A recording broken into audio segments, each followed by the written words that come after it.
After the first 2 days of the play-in tournament, there should be no negativity towards this tournament at all.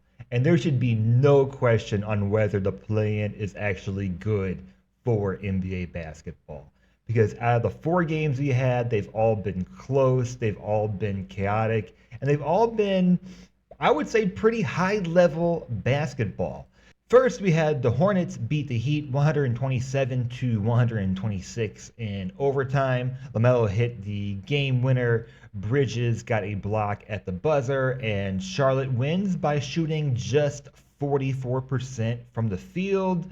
LaMelo did get tangled with Bam. I want to say tangled, but more or less pulled his leg and certainly didn't help with Bam Adebayo falling and leaving the game. A lot of controversy surrounding that. Next, we had the Blazers beating the Suns 114 to 110. The Blazers were down 11 in the fourth quarter. Denny Avdia goes for 41 and 12 and hits the go-ahead and one at the end. Thibault gets a big strip at the end to help end the game. Portland had 27 assists overall, with Denny Avdia having 12 of those. The offense was fully flowing through him. Last night we had the Sixers beat the Magic 109 to 97. The game was 87 to 86 late. Maxey scored 7 straight points, finished with 31 points. On the other end, Desmond Bane had a nice game, 34 points for Orlando, but Orlando just did not have enough to close out this game. So that's been the play-in. Every game has flipped late, and every game is decided in clutch time. And then we had this game, which we'll focus on today, the Warriors and the Clippers. The Clippers were up 13 points in the fourth quarter. The Warriors close on a 16-6 run. Steph hit the go-ahead 3, and this one followed the exact same pattern as the other games in the play-in. And this game might be the most interesting one of all, because Steph Curry was incredible, but this game was actually about Draymond Green, in my opinion. And I genuinely don't think there's ever been a player that has given and taken in the NBA more than Draymond Green. Unlike some other games that we saw in the play-in, both teams shot well, but Golden State shot absurdly well. 68 effective field goal percentage. And it wasn't just the defense breaking down, it was the offense backing it up. Better offense beats better defense. Golden State at 68% true shooting percentage is basically unguardable. Warriors hit 19 threes compared to the Clippers hitting 14. And that was the game for them. 5 extra threes in a close game is a knockout, especially with some big threes coming down in the clutch. Steph Curry had 35 points, including 17 points in the second half and 16 in a third quarter stretch, at one point 16 of 18 Warriors points. He didn't just score, he kept the game alive long enough for the Warriors to win. Al Horford had 3 straight threes in the fourth quarter. That's the moment where the game actually breaks for the Clippers.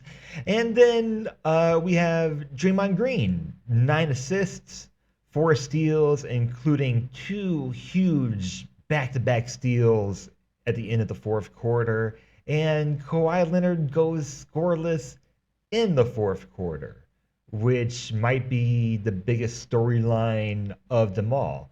The Clippers didn't collapse, they just got outpaced. 121 points, 119 offensive rating, but they just could not survive the run from the Warriors, who have all of this championship and playoff experience. The Clippers at one point were up 98 to 95. The game felt like it could be over at that point.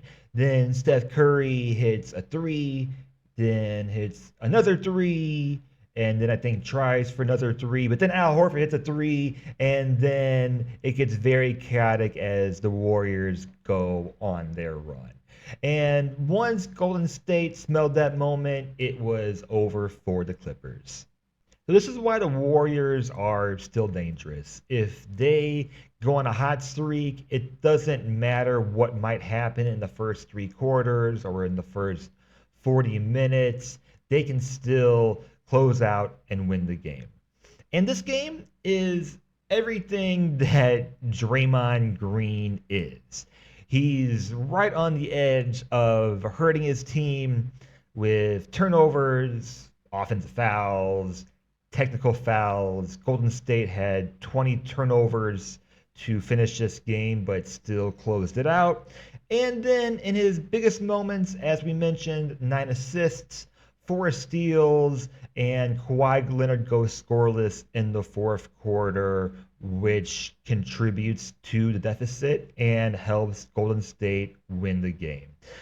Close of the game without scoring, and sometimes the Warriors just have to live with the chaos of Draymond Green because he's the reason why they win on so many different nights. This is the entire Draymond Green experience. So this is where things get complicated, and I'm so happy that we got an entertaining game and an excuse for me to talk about the Draymond Green situation on the Warriors, because Draymond Green is one of the most important players of this era. We've seen all of it. We've seen the technicals, the flagrants, the suspensions, the podcast, all the things in the media that add on to his brand, perhaps, and his personality, but also might take away from parts of him as a player, especially to fans who don't always get to see the Warriors or Draymond Green. And of course, to top it all off, the Jordan Poole punch coming after a championship, which led to Jordan Poole getting a big extension and then getting traded. And years later, Draymond Green is still on this team, helping them win playoff series and helping them win play-in games. There are definitely moments where he's hurt his team, but I think the part that people miss more is that there's a clear reason why Golden State has never let Draymond Green go. He's not just a defender. At times, he's Golden State's entire system. Throughout his entire career, he's averaged between 5 to 9 assists. He guards 1 through 5. He calls out every coverage, and he helps run the offense for the greatest shooter ever, Steph Curry. And on a lot of nights, he's the reason why the Warriors system works. In 16-17, when he won Defensive Player of the Year, he averaged 7 assists per game, 2 steals, 1.4 blocks.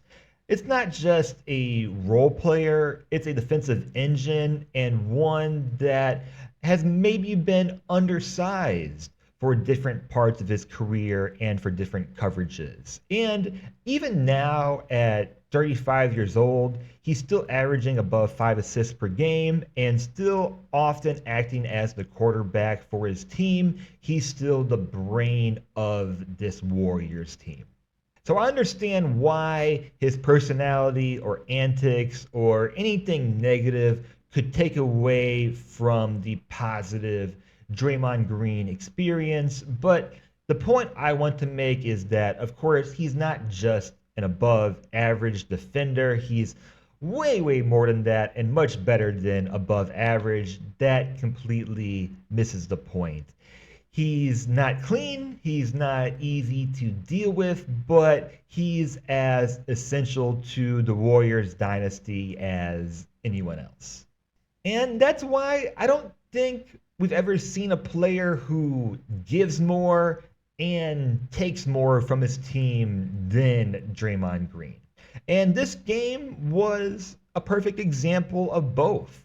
And that's why this matters. Because this isn't just a Draymond thing, this is the play-in. It's high pressure, high emotions, high variance.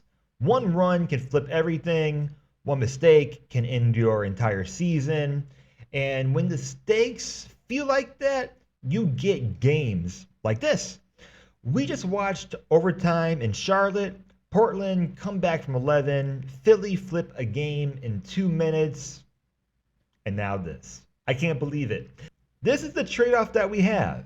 It's messy, it's sometimes chaotic, and sometimes it's not completely fair, but it's real and it's high quality basketball, and this is what meaningful basketball looks like.